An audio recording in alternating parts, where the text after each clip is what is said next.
आज दोपहर के स्वाध्याय से पहले बहुत बहुत आशीर्वाद। और आज हम सभी लोग चर्चा कर रहे हैं उपयोग की, क्योंकि हर दर्शन में हर योग गुरु योग की बात करते हैं, लेकिन जैन दर्शन उपयोग की बात करता है। किसकी बात करता है? कुनेरा वाले बाबूजी। किसकी बात? उपयोग की। उपयोग यानी मन, उपयोग यानी वचन, उपयोग यानी काय, इसकी बात करता है। और सबसे बड़ा उपयोग हमारा मन है। मन पे कंट्रोल यानी सब पे कंट्रोल। बल्ब को बदलने से, तार को बदलने से ट्रांसफार्मर ठीक नहीं होता। ट्रांसफार्मर में कोई फॉल्ट है तो ट्रांसफार्मर को ही बदलना पड़ेगा। तार कितनी बदल लो, बल्ब कितने अच्छा लगा लो, कितना अच्छा आप कर लो व्यवस्थाएं, वो सारी फेल है अगर ट्रांसफार्मर में लाइट और व्यवस्थाएं सही नहीं चल रही है। आचार्य कहते हैं, ज्ञानियों, इंद्रियों की प्रवृत्ति और निवृत्ति में यदि कोई स्वामी है तो उसका नाम है मन। किसका नाम है? मन। प्रवृत्ति में भी और निवृत्ति में भी। जिसने मन को जीत लिया वही जितेंद्रिय है। क्या कहा? जिसने मन को जीत लिया वही जितेंद्रिय है। मन को रस्सी से नहीं बांधा। किससे? रस्सी से। मन को रस्सी से नहीं बांधा। मन को हाथी घोड़ा नहीं है जिसे रस्सी से बांध लिया, अंकुश कर लिया। किसी भी घोड़े या हाथी को बांधा नहीं जाता, अंकुश किया जाता है। क्या कहा जाता है? कितना विशाल हाथी! हाथी कितना बड़ा होता है? कम से कम 15 फुट का, लंबा भी 10-15 फुट का, है ना? पर इतने बड़े हाथी को तनिक से अंकुश से काली खोपड़ी वाला सिर पर कैसे बैठता रहता है, जिसके बल पर क्या कर लेता है वो अंकुश। आपने देखा होगा जो महाबल होता है, क्या कहते हैं उसको? महावत को। महावत क्या करता है? वो हाथी को पकड़ने के लिए सबसे पहले जंगल में एक गड्ढा खोदता है। 20 बाई 20 का, 30 बाई 30 का, बहुत लंबा चौड़ा गड्ढा खोदता है। और गड्ढा खोदने के बाद उसमें कागज की हथनी बनाता है। किसकी हथनी? और हाथी जो होता है वो हथनी को देखकर तुरंत भागता है कि हथनी अकेली खड़ी, चलो चले, और दौड़ता है और गड्ढे में जाकर गिर जाता है। अब हाथी गड्ढे में गिर गया, निकले कैसे? हाथी को तो हाथी निकाल सकता है और कोई नहीं, या क्रेन आए तब खींचे। तो हाथी क्या होता है? गड्ढे में फंस गया। अब 5 दिन 3 दिन तक भूखा प्यासा उसमें पड़ा रहता है, शरीर लस्त हो जाता है, जो ताकत थी वो सुस्त हो गई। अब वो चिल्लाता है। तो महावत आए और धीरे से उस गड्ढे में उसको देखे और चला जाए। कब तक? 4-5 दिन, 8 दिन, 10 दिन, जितना उनका समय रहता है महावत का, देखिए और चले जाए। बार बार हाथी से प्यार भरी बातें, अरे क्या हो गया, फंस गए, अरे ओहो, जैसे वही व्यक्ति उसको बचाने आ रहा है। सोचिए कैसे फंसाते हैं लोग। तो बस जैसे ग्राहक को रिझाते हैं ऐसे हाथी को फंसाते हैं। अब वो बार बार उसे पुचकारते रहे। 8-10 दिन हो जाएंगे, हाथी बिल्कुल लस्त हो जाएगा। फिर कुछ थोड़ा सा खिला देगा, फिर दूसरे दिन फिर कुछ खिला देगा, तीसरे फिर अब हाथी समझ गया कि ये मेरा हितैषी है, मेरा हितैषी है और हमें प्रेम करने वाला है, हमें बचाने वाला है। वो फिर लाड़ करने लगेगा, अपनी नाक रहती है ना लंबी, उसकी सूंड से उसको पुचकारेगा, फिर धीरे से सेटिंग बनाएगा, फिर उस हाथी को अपना बना लेता है, खिला पिला के सब करके। फिर धीरे से उसके आसपास और कोई नहीं होता, बस वही महावत होता है, वो धीरे से उसको निकाल लेता है। जब हाथी निकल जाता है तो पुचकार लेता है, तो अपनी पीठ पर बैठा लेता है। जैसे वो बैठता है फिर एक त्रिशूल जैसा लोहे की एक चीज होती है जो यहाँ पर उसके सुषुप्ता नाड़ी होती है, वहां पर कमजोर स्थान होता है, तो वो वहीं से अंकुश करता है, वहीं से धीरे धीरे उसको चोट करता है। तो वो फिर क्या होता है? इधर उधर नहीं भागता। ऐसे घोड़ा है, घोड़े के नाक में लगाम डाल दी जाती है और पकड़ ली जाती है, और जैसे जैसे उसको घुमाया जाता है वैसा वैसा वो घूमता चला जाता है। घोड़ा का भी ऐसी सिस्टम, तो ऐसे हाथी का भी। तो पहले उसको भूखा परेशान करता जाता है, बाद में उसको रिझा के पकड़ लिया जाता है, फिर अपने अंकुश में रखते, फिर संकली बांध देते हैं, रस्सियाँ बांध देते हैं, उसको टाइम टू टाइम खाना पीना, टाइम सब चीज़ में सिस्टम बना देते हैं। तो आचार्य भगवान कह रहे हैं कि कितना विशाल हाथी और तनिक से अंकुश से काली खोपड़ी वाला कैसे सिर पर बैठा रहता है, किसके बल पर? जैसे अंकुश से हाथी बस कर लेता है, ऐसे ही ज्ञानाकुश से हम मन रूपी हाथी को बस कर लेते हैं। इसमें आचार्य भगवान बता रहे ज्ञान वैराग्य रज्जुभ्याम, बोलो हाथ जोड़िए, बोलो ज्ञान वैराग्य रज्जुभ्याम। ज्ञान वैराग्य की रस्सी के माध्यम से हम हाथी और घोड़े को बांध लेते हैं। किससे? ज्ञान वैराग्य से। किसको? हाथी को और घोड़े को क्या कर लेते हैं? बांध लेते। घोड़ा भी इतना मूर्ख, जब उसके गले में रस्सी बांध देते हैं, साइकोलॉजी की बात बता रहे हैं आपको, रस्सी बांध देते हैं तो घोड़ा क्या रहता है, जहां वो उसका मालिक ले जाता है वहां वो हो जाता है। पर एक बार मालिक ये भी करता है, क्या करता है? रस्सी लंबी नहीं है, व्यवस्थाएं नहीं है, तो क्या करता है?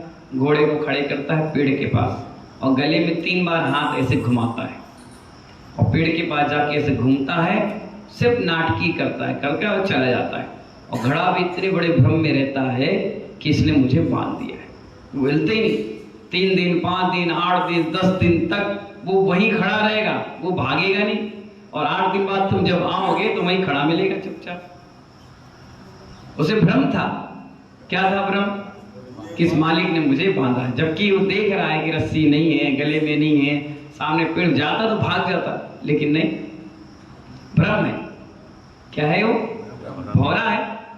भौरा कितना होशियार है, लकड़ी को फाड़ देता है, छेद कर देता है, लेकिन जब पुष्प में बैठता है, उसका पराग लेता है तो इतना खुश हो जाता है, पुष्प के प्रति इतनी रागी उसकी भाव हो जाती है कि पुष्प पूरा शाम के बंद हो जाता है। वो मरना पसंद करता है लेकिन उसको छेद करके भागना पसंद नहीं करता। ऐसी तो संसारी जीव की स्थिति है। घर बैठे हो, लेटे हो, परिवार है, मित्र हैं, सब है, मार रहे हैं, पीट रहे हैं, धुतकार रहे हैं, सम्मान नहीं दे रहे, फिर भी वहीं पड़े हो, वहीं बेइज्जती भरी रोटी खा रहे हो, कोई इज्जत नहीं तुम्हारी, कोई 2 पैसे की वैल्यू नहीं, फिर भी वहीं पड़े हो। कोई बोल नहीं रहा, कोई कह नहीं रहा, कोई पूछ नहीं रहा, कोई बता नहीं रहा, फिर भी पड़े हो बेइज्जती वाली जिंदगी। और फिर क्या हो रहे? वहीं पर घसीट कर अपनी दाह संस्कार करा रहे, अपनी देह को छोड़ रहे। अच्छा कह रहे इतना क्या बेहामो, ऐसा काय का प्रेम और ऐसा कौन सा राग, ऐसा कौन सा तुम वात्सल भाव वहां दिखा रहे हो अपना? कोई मतलब थोड़ी ना है ये, वात्सल भाव थोड़ी ना, ये तो बेइज्जती के भाव है। जिसको पैदा किया, बड़ा किया, इतना पाल पोष कर किया और इतनी सारी व्यवस्थाएं बनाई और तुम्हारी इज्जत नहीं कर रहा, मतलब क्या दिया? कहाँ हमारे संस्कारों में कमी आ गई? कहाँ हमारा पुण्य कहाँ कम हो गया? संस्कार तो आपने सब कुछ दिए, पुण्य में कहीं कमी आ गई। क्या आ गई? पुण्य में कमी आ गई। तो आचार्य कहते हैं ज्ञान वैराग रज्जुभ्याम, ज्ञान वैराग की रस्सी से क्या करते हैं अपन? उस मन रूपी जो हाथी है और घोड़ा है उसको क्या करते हैं? बांधते हैं। ना तालों से मन बस होता है, ना तालों से मन को बस में किया जाता है, ना अंकुश से मन को रोका जाता है। विषय बदल दो भाई, मन अपने आप मन नहीं बदलता, विषय बदलते हैं। लोग कहते हैं मेरा मन खराब हो गया, मन कभी खराब नहीं होता, विषय खराब होते हैं। मेरा मन नहीं लग रहा, मन तो सब लग रहा है, विषय नहीं लग रहे। अब आप देख लीजिए, अभी हम स्वाध्याय कर रहे हैं तो 10 लोग को समझ में आ रहा होगा, और यही अभी आपको दुनिया भर की मोदी, योगी और मणिपुर की घटना और ये भुज की घटना अभी सुनाने लगे तो कितने ठाका लगा मजा आ रहा है, बढ़िया है। अभी खाने पीने की चर्चाएं कर रहा है, बाप मजा है। क्यों? मन लग गया ना आपका, मन नहीं विषय लग गया आपके। जो विषय है मन के, वो मन के विषय अब लगने लग गए, इसलिए आपका क्या हो गया, मन उसमें भागने लगा। आचार्य कहते हैं कभी भी मन नहीं बदलता। क्या बदलता है? विषय बदलते हैं। विषय को बदलो, मन अपने आप बदल जाएगा। हमने विषय आशा कसाय सब छोड़ दी और इधर भगवान के ऊपर ये विषयों को लगा लिया, तो आज देखिए मन ठीक है, बिल्कुल कोई डगा नहीं सकता, कोई भटका नहीं सकता। तो उपयोग बदल जाता है और उपयोग बदलते ही मानुभाव पापों से निवृत्ति हो जाती है। क्या हो जाती है? पापों से। ऐसे ही योगी अपने विषय को बदल देते हैं। जो जबरदस्ती मन को, इंद्रियों को दबाते हैं, वो पागल हो जाते हैं। क्या कहा? मन में था आईएएस बनने का, मन में था आईपीएस बनने का, मन में था वकील, डॉक्टर, इंजीनियर, बड़े बड़े नीट की पढ़ाई देने का, एमबीबीएस करने का, लेकिन मन क्या हुआ? नहीं, मन क्या हुआ? पढ़ नहीं पाए, पैसे के कारण, तंगी के कारण, या माइंड इतना नहीं था कि पढ़ लिख ले, लेकिन मन था, लेकिन दबा लिए तो अब घर में बैठे बैठे डिप्रेशन में चले गए, पागल हो गए, क्योंकि मन को आपने दबा लिया, मन के विषयों को दबा लिया। और आचार्य कहते हैं ऐसे ही योगी विषय मन को बदल देते हैं। जो जबरदस्ती मन को दबा देते हैं, इंद्रियों को दबा देते हैं, वो पागल हो जाते हैं। अतः कसाय की मंदता में ध्यान करना चाहिए। आचार्य कहते हैं अगर आपने मन के विषयों को दबा दिया तो पागलपंती हो जाएगी। मन के विषय को निकालो और निकाल के उसको डाइवर्ट कर दो। पानी आ रहा है, क्या आ रहा है? पानी। नीरू भाई, क्या आ रहा है? पानी आ रहा है। अगर तुमने उसको रास्ता दे दिया तो कोई दिक्कत नहीं, और तुमने उसे रोक लिया तो क्या कर लेगा? बाढ़ का रूप ले लेगा, बांध तोड़ देगा, आसपास फैल जाएगा। रोको नहीं, पानी आ रहा है तो देखो किस ओर पानी कम है, उस ओर अपने बांध के दरवाजे खोल दो, खुल जाएंगे तो खेती किसानी और आगे जहां सूखा पड़ रहा है वहां डाइवर्ट कर दो। अगर आपने रोक लिया तो बांध के लिए खतरा, और आपने अपने लिए छोड़ दिया तो आपके स्थान को खतरा। इसलिए जहां जगह मिले, जहां व्यवस्था मिले, उस ओर उसको धीरे से मोड़ दो, जिससे आपको भी खतरा नहीं और जहां जाएगा वहां भी खतरा नहीं। इसलिए आचार्य कहते हैं कि अपनी इंद्रियां और अपने मन में चल रही प्रवृत्तियों को दबाया नहीं जाता, उसे मोड़ा जाता है। विषय से मोड़ करके दूसरे विषयों में लगा दिया जाता है। जैसे किसी व्यक्ति को नींद आती है, पढ़ते हुए नींद आ रही, कुछ काम करते हुए नींद आ रही, बार बार जवाई आ रही, बार बार आलसपन आ रहा है, तो पहले मुंह धोकर आ जाइए। क्या धोकर आ जाइए? फिर भी नहीं आ रही, फिर भी दिक्कत हो रही है, तो कुछ नहीं, आचार्य ने कहा खड़े हो जाइए। क्या हो जाइए? खड़े हो जाओ, पढ़ो, अपने आप नींद भाग जाएगी। उपयोग क्या हो गया? चेंज हो गया। अभी तक बैठे में था तो आलस था, अब खड़े हो गए तो झपकी लगेगी तो तुरंत संभल जाओगे, गिरोगे नहीं। और भी कह दिया कि चलो इसके बाद भी नहीं सीख रहा तो चोटी बांध दो अपनी। क्या बांध दो? चोटी बांध दो। बंद गई ऊपर चोटी तो हिलोगे डुलोगे तुरंत याद आएगा, बाल खींचेंगे तो अरे नहीं। इसलिए ड्राइवर के बगल में कोई सोता नहीं है, वो गाना संगीत और एक उसमें वो चीज हिलते रहती है, कोई उसमें चीज, ये टोटका नहीं होते, इसलिए मन इधर उधर ना जाए, वो हिलता रहेगा तो तुम्हारा भाई डाइवर्ट मन रहेगा कि हाँ कुछ है। गाड़ियों में, चक्कों में लगती है लाइटिंग वाइटिंग, बहुत सारी चीजें होती हैं जिसका इस मन से कंट्रोल रहता है। क्या रहता है? आप देखिए बच्चा रोता है तो आप क्या झुंझुना दे देते? मन डाइवर्ट कर दिए। उसको चोट लगी, अरे चींटी मर गई, अरे कुछ नहीं हुआ, कुछ नहीं हुआ, कुछ ना, उसका मन डाइवर्ट कर दिया। ऐसे ही तो उस बचपन में जब आपने बच्चे का मन डाइवर्ट किया है, ऐसे ही आपको अपना मन डाइवर्ट करना है। क्या करना है? ये मन डाइवर्ट हो जाएगा तो जबरदस्ती मन और विषयों को दबाया नहीं जाएगा, आदमी पागल नहीं होगा, वो विषय निकल गए, अपने आप ठीक हो जाएगा।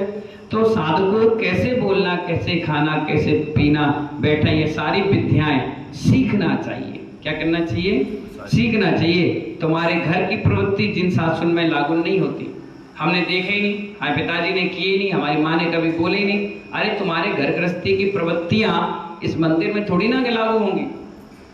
अब तुम घर में बिना नहाए धोए घूमते हो तो क्या यहाँ भी ना बिना नहाए धोए?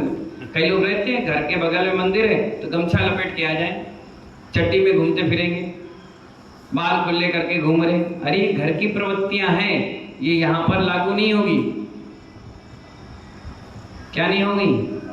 यहाँ तो नियम संयम के साथ जैसा आपकी व्यवस्थाएं हैं वैसे ही चलेंगी।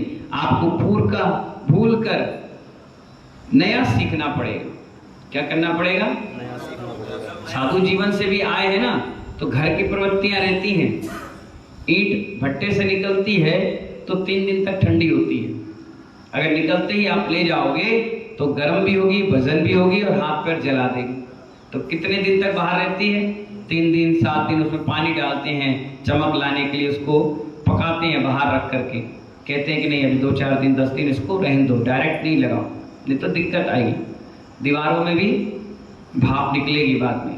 तो इसलिए इसको अभी रखो, ठंडी हो जाएगी फिर ले जाना। क्यों?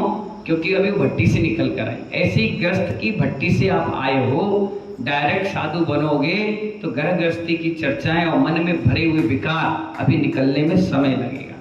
इसीलिए ब्रह्मचारी अवस्था में, गृहस्थ अवस्था में रखा जाता है पहले टेम्परेचर ठंडा करने के लिए। गृहस्थ के उपयोग आपके लगे हुए हैं, मन लगा हुआ है, उस सब चीजों को क्या किया जाता है? पहले नॉर्मल किया जाता है, स्वाध्याय से, चर्या से, प्रतिक्रमण से, ज्ञान अर्जन से, क्लासों से। जब आपके परिणाम मंद हो जाएंगे, बिल्कुल शांत, तब जाकर आपका ध्यान लगेगा। क्या लगेगा? आप ऐसे आओगे डायरेक्ट तो आप कुछ भी क्रिया करोगे, हंसी के पात्र बनोगे। कल के दिन मुनि दीक्षा ले लो, अंजलि बांधना नहीं आता, आहार करना नहीं आता। अब देखना कई साधु मुंह खोल के आहार करते हैं। क्या करते हैं? ऐसे लेंगे, रोटी खाएंगे, सब दिखते, कितना गंदा दिख रहा है, अंदर का मटेरियल पूरा दिख रहा है। नहीं, साधु के लिए कहा मुंह में रखते मुंह बंद। मर्यादा। आपके और गृहस्थ में क्या फर्क है? और ऐसा नहीं खाया भड़बड़, नहीं। ये क्या है? क्या कर रहे हो? ये सुना समिति कहाँ है? देख के कहाँ रख रहे हो आप? उठा रहे खा रहे? पहले देखो, सो दो, लो आराम से खाओ, फिर दूसरा दे, फिर उसको शुद्धि बोलो, सामने वाले देख तो लो, अंधा तो नहीं है, सफेद दाग तो नहीं है, कहीं अंग भंग तो नहीं है, कौन है, कहाँ से आ रहा है, कैसा है, सबसे लेते चले जाओ। नहीं, इन सब चीजों का ही तो ध्यान उपयोग की बात है। व्यवस्थित तरीके से लीजिए, आराम से लीजिए, शालीनता से लीजिए। जितनी शालीनता से आप लेंगे तो आपका मन के विकार वैसे ही निकलते चले जाएंगे, शांत, वैसे दिन भर परिणाम रहेंगे।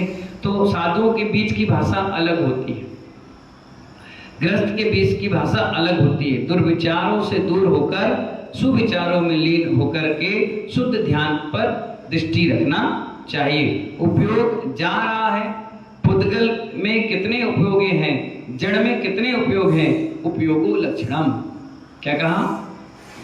द्रव्य का लक्षण क्या है? उपयोग। जीव का लक्षण क्या है? उपयोग। और जड़ का कोई नहीं। यदि आपको सीप पे मोती दिखने लगे तो क्या वो मोती हो गए? दिखने तो लगे, जब वो बन जाए तब उससे मोती समझना। भैया आपके जीवन में जो ज्ञान का प्रयोग हुआ है वह उपयोग में हुआ है। किसमें हुआ है?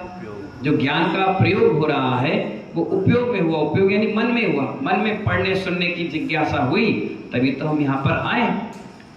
कि उपयोग सुन में हुआ, जिसमें उपयोग नहीं है उसमें तो उपयोग लगाते हो, जिसमें उपयोग ही नहीं है, जड़, उसमें उपयोग ही नहीं। अभी कुर्सी में मन थोड़ी ना है, ये कैमरे में मन थोड़ी ना है, ये पंखा, ट्यूबलाइट, एसी, कूलर, पंखे, सब दुनिया भर की चीजें, इसमें उपयोग थोड़ी ना, ये तो जड़ है। तो आचार्य कह रहे हैं जिसमें उपयोग लगाना है उसमें उपयोग नहीं लगाते, और जिसमें उपयोग नहीं लगाना है उसमें सबसे ज्यादा उपयोग लगाते हो। आपसे मेरा प्रश्न है, अगर ये पुस्तक यहाँ रख देंगे, पुस्तक यहाँ रख देंगे तो 4 दिन तक वो यहीं रहेगी। कहाँ रहेगी? क्यों रहेगी? उपयोग, योग नहीं है, उपयोग नहीं है। क्या नहीं है? मन नहीं है उसमें, वो हिलेगी नहीं। जैसी रखिए, ये जड़ पदार्थ है। क्या है ये? और मैं कहूँगा नीरू भाई यहाँ बैठो, 1 घंटे में मैं आ रहा हूँ। अब क्या बताओ, नीरू भाई 1 घंटे वहाँ बैठे रहेंगे? 5 मिनट के बाद ही बोले महाराज जी और टाइम अपन घूम के आ जाओ। जब 5 मिनट बाद गेट खोलोगे भी अगर तुम, तो आपको नजर ही नहीं आएंगे, भाग जाएंगे। हम शुक्ला जी से कहेंगे भैया हम 12 से 3 सामायिक कर रहे हैं, तुम बाहर रहना। तो शुक्ला और दीपक ठीक है, हाँ ठीक। जैसे ही दरवाजा मैंने बंद किया, सबसे पहले रही चद्दर ओढ़ेंगे और सो जाएंगे। उन्हें मालूम है 3 बजे तक महाराज खोलेंगे नहीं। और अचानक मैं 1 बजे निकल आऊँ, तो एक नाराज में यहाँ दिखेंगे नहीं, हम आएंगे क्या भाई कहाँ गए, यही बगल में थे। मतलब जीव तत्व तो भाग रहा है और अजीब तत्व रुका है, इसलिए हमारा उपयोग अजीब में सबसे ज्यादा लगता है कि इसको जहां रख दो वो रखता है, हमारा विश्वास जीत लेता है। और अजीब में इसलिए विश्वास नहीं रखता कि अभी कहेंगे इसको बैठे भाग जाएंगे, इसलिए हमारा उपयोग अजीब में ज्यादा लगता है, जीव में नहीं लगता। इसलिए आचार्य कहते हैं कि जिसमें तेरा उपयोग लगाना चाहिए उसमें तुम लगाते नहीं हो, और जिसमें नहीं लगाना है उसमें लगा लेते हो। तो इसका रीजन यही है कि आपका विश्वास अजीब में सबसे ज्यादा है और जीव में नहीं है। क्योंकि आप माइक ऐसे रखेगा ना, एक कल तक ऐसे ही रहेगा, और आपको 10 मिनट बैठे बैठे 4 आसन आपने बदल लिया, आपका उपयोग सही दिशा में नहीं लग रहा। आचार्य कहते हैं इसीलिए इस जीव का विश्वास अजीब पर सबसे ज्यादा है और अजीब पर विश्वास जीव पर ज्यादा है। इसलिए आचार्य कहते हैं जिसमें उपयोग लगाना चाहिए उसमें आपने उपयोग अपना लगाया नहीं है, और जिसमें नहीं लगाना है उसमें सबसे ज्यादा उपयोग लगाते हो, इसीलिए ये दुरुपयोग है। क्या है ये? क्योंकि लगाना है उसमें लगा नहीं रहे, और जिसमें नहीं लगाना उसमें लगा रहे हो। अब पंखा है, पंखे का तार प्लग से लगाओगे तो चलेगा या मुंह में रखोगे तो चलेगा? तो आप लगा कहाँ रहे हो? मुंह में, और कह रहे पंखा चल नहीं रहा। हे भगवान तुमने क्या कर दिया, हे भगवान मैं उठा ले, हे भगवान मेरा कर्म का उदय। अरे पागल कहेंगे, पहले तार तो उसमें लगा और फिर देख पंखा नहीं चला तो नाम बदल देना। पंखा चला तो कम से कम लगा के सही जगह पे, उपयोग लगाना जहां चाहिए वहां लगा नहीं रहा है, और जहां नहीं लगाना है वहां कई बार गुस्सा आता है, आदमी मोबाइल तोड़ देता है, कभी गुस्सा आता है टीवी फोड़ देता है, कभी गुस्सा आता है दीवार पे मारता है, बाद में हाथ तोड़ लेता है। एक व्यक्ति मिला हमें, हाथ पे पट्टी बांधा हुआ, मैंने क्या हुआ ये? बोले गुस्सा है, हमने दीवार में मारा। तो मैंने इससे हुआ क्या? बोले हाथ टूट गया। नुकसान किसका? बोले हमारा। गुस्सा किस पर आया? इस पर। तो उस पर गुस्सा निकालना चाहिए कि अपने हाथ पे निकाल लिया? मोबाइल तोड़ लिए 20,000 का, सारे नंबर चले गए, फोटो चले गए, वीडियो चले गए, दुकान की सारी लेन देन उसमें चली गई, अब गुस्सा हो रहे। इससे बाद में सिर्फ पछताना है और कुछ नहीं। और निकला भी गुस्सा किस पर? जीभ पर नहीं निकला, अजीब पर निकला। वाजिब तुम्हारा क्या बिगाड़ लेगा? कुछ नहीं, गुस्सा करते रहो, कभी कुछ नहीं होता। विभाव परिणति से स्वभाव नहीं बदलता भैया, स्वभाव स्वभाव है, विभाव विभाव है, विभाव विभाव है, स्वभाव स्वभाव है। इसलिए उपयोग लक्षणम आचार्य कहते हैं जहाँ उपयोग सही दिशा में लगेगा तो वहां से सबको लाभ मिलेगा, और सही दिशा में नहीं लगेगा, विदिशा में लगेगा तो बेकार भाव हो जाएगा। इन्हीं मंगल भाव से उपयोग लक्ष्मण अपने उपयोग को सही लगाएं। इन्हीं मंगल भावना से जय बोले महावीर भगवान की।